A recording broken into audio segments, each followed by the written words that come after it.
Hi everyone! It's me again, Shen, and welcome to my YouTube channel!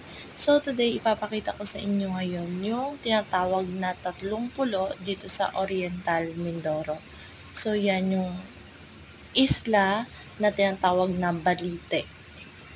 Dito sa part na to, ma-share ko lang, madalas yung part na maalon kapag mahangin yung panahon.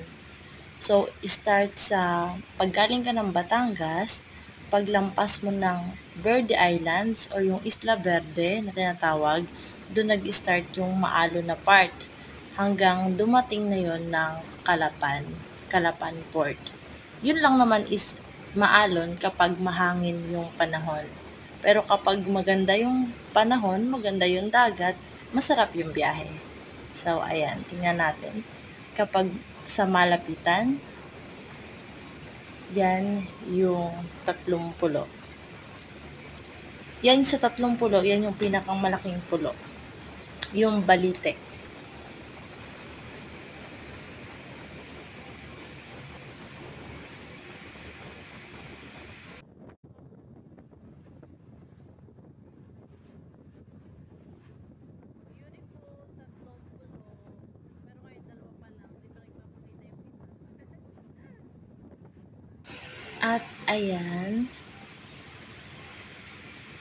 At ayan, makikita natin yung view kapag lampas na tayo ng tatlong pulo.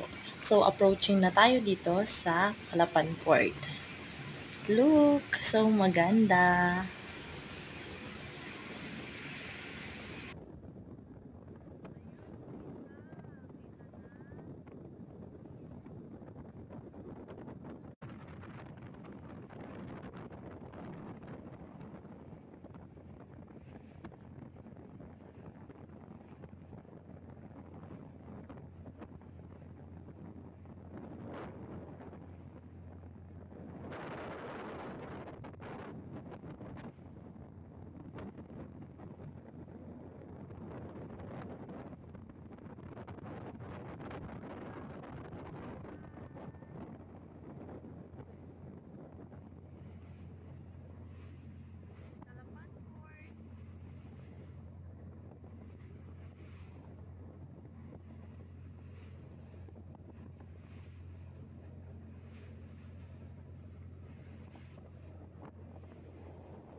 And that's it. Thanks for watching. Sa sunod ulit. Bye-bye!